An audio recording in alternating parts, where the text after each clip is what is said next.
Hey guys, today we're going to be making this super sick ominous style bass. It can also be turned into an infect style bass as well with just the twist of one macro. So let's not waste any time here and just get right into it. First of all, I'll play the demo track for you so you guys can hear what this sounds like.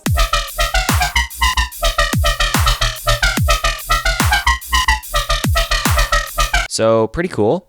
And then I can go to the SERUM here and then just twist this knob and we have an infect style bass now.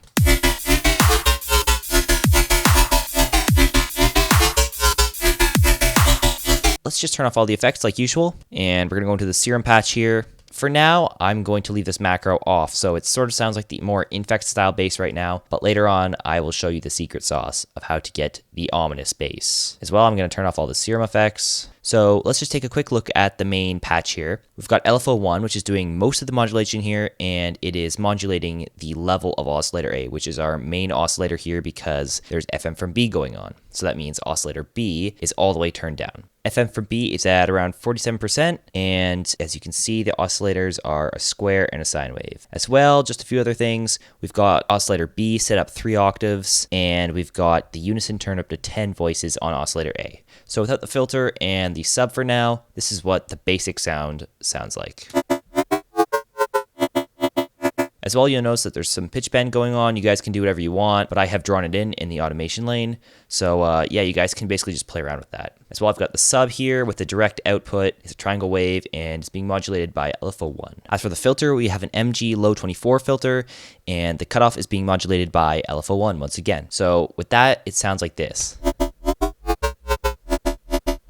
So yeah, that's it for the main patch. Let's move into the effects next. We've got hyperdimension here. We've got distortion as well with LFO1 controlling the drive. It's just on soft clip. Got some chorus here and the mix is probably around 1/3 of the way up. Next, we've got a filter, which is a Combs filter, a comb minus filter, and it's being modulated by LFO2 in this shape. It's set to 1/2 for the cutoff. And then for the resonance, that's being modulated by LFO3, which is also in this shape. I don't know why I didn't just map them backwards to this LFO. As for the delay, I've got LFO3 modulating the feedback, same as the resonance here. That just adds to the flangey type of sound, and I've got a super short delay. And then, of course, an OTT on the end, and that is it for the SERUM patch. So this is what it sounds like now.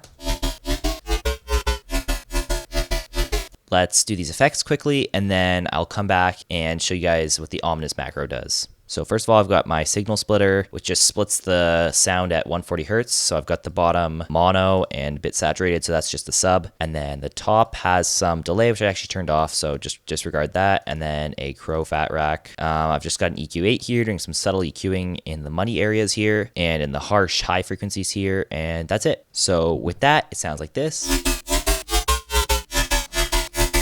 Okay, so you guys get the idea. That's a pretty simple bass, but what we're here for is the ominous bass, of course. So let's just jump right into that. If I click on the macro here, you'll see I've got a few modulations. I've got 4, and when I twist this macro, it turns it into a completely different sound. So how do I do that? Well, it's mostly to do with the filter. As I showed you earlier, I've modulated the cutoff, and it's just a simple low-pass filter. When I turn up this macro, the mix of the filter goes up, and that really creates like a wubby type sound, if that makes any sense. As well, I modulated the octave for oscillator B with this macro, which allowed for a more high-pitched sound, and this just brought it up from 3 to 4 octaves. In the effects section, all that I did with this macro was just turn up the delay mix. But when I turn this on, it's just a lot more metallic-y and just has more delay in it, if that makes any sense. And the last thing I did was just boost up the gain on the OTT because when I introduced this filter, it really quieted down most of the frequencies. It really just took the volume a few decibels down. So I just compensated for that so that I could switch between sounds without losing or gaining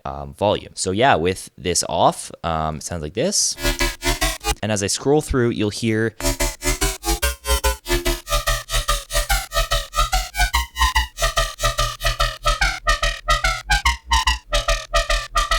so you could obviously hear the octave going up as I got around the halfway point, and as well you could see probably the filter coming down and starting to cut out all the high frequencies, and that's what gives it that ominous type sound. So basically just take a sort of FME type sound and really harshly filter it, and then put lots of compression, distortion, usual stuff, some metallic sort of delay, and chorus, maybe some flanger, and you've got your typical ominous bass.